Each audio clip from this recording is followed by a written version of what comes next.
हाय दोस्तों, नमस्कार। मैं अपने YouTube चैनल पे आप सबका स्वागत करती हूँ और एक पचरा गीत सुना रही हूँ। ये गीत आप लोग को कैसी लगी कमेंट बॉक्स में बताना। और मेरा एक चैनल और है, चांदनी लोकगीत, उस चैनल का नाम है। तो आप लोग से रिक्वेस्ट है, प्लीज़ आप लोग उस चैनल पर भी जाओ और अपना प्यार आशीर्वाद दो। जैसे इस पर दे रहे हो उस पर भी दो। तो सुनाती हूँ मैं पचरा गीत।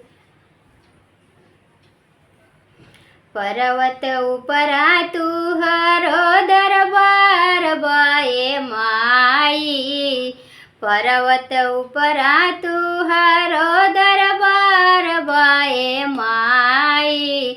हम कैसे के आई हो, हम कैसे के आई हो। छोटे छोटे पाँव हमार, हम कैसे के आई हो। छोटे छोटे पाँव हमार, हम कैसे के आई हो। पर्वत पे बस गईलू माई, मंदिर में आसन लगाई।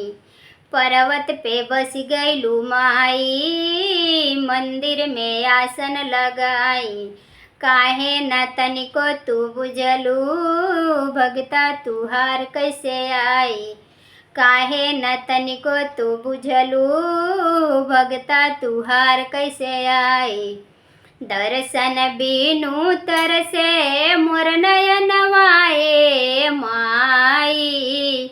दर्शन बिनु तरसे मोर नयनवाए माई। हम कैसे के आई हो, हम कैसे के आई हो।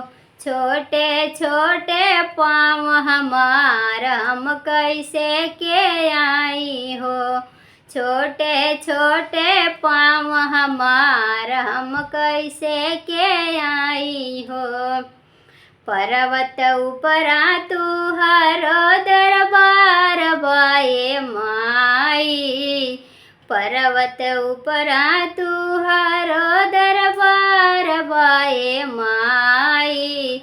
हम कैसे के आई हो, हम कैसे के आई हो। छोटे छोटे पाँव हमार, हम कैसे के आई हो। छोटे छोटे पाँव हमार, हम कैसे के आई हो। मम्मी पापा दोनों जाने, हमरा के नाही ले जाने। मम्मी पापा दोनों जाने, हमरा के नाही ले जाने। काहे न काकर बुझा के कोरा लेवे से डराने। काहे न काकर बुझा के कोरा लेवे से डराने। खुश होइत दर्शन कई तुहार ए माई। खुश होइत दर्शन कई तुहार ए माई। हम कैसे के आई हो, हम कैसे के आई हो। छोटे छोटे पाँव हमार, हम कैसे के आई हो। छोटे छोटे पाँव हमार, हम कैसे के आई हो। पर्वत उपरा तू हरो दरबार बाए माई। पर्वत उपरा तू हरो दरबार बाए माई। हम कैसे के आई हो, हम कैसे के आई हो। छोटे छोटे पाँव हमार, हम कैसे के आई हो। छोटे छोटे पाँव हमार, हम कैसे के आई हो। दिलवा में लागल बललसा, देखती हमरा उर मंदिरवा। दिलवा में लागल बललसा, देखती हमरा उर मंदिरवा। टन टन घंटा बजौती, जयकारा तुहरो लगौती। टन टन घंटा बजौती, जयकारा तुहरो लगौती।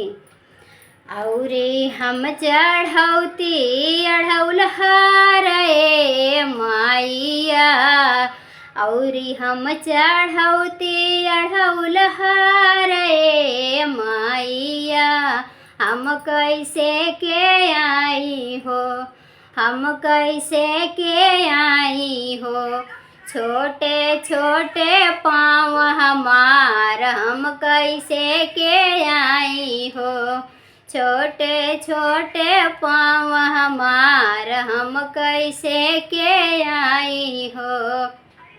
पर्वत ऊपरा तुहरो दरबार बाए माई, पर्वत ऊपरा तुहरो दरबार बाए माई।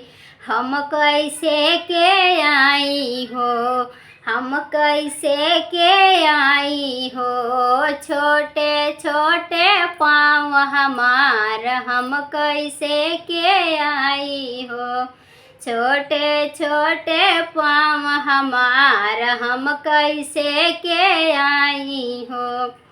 तो कैसी लगी ये गीत कमेंट बॉक्स में बताना आप लोग।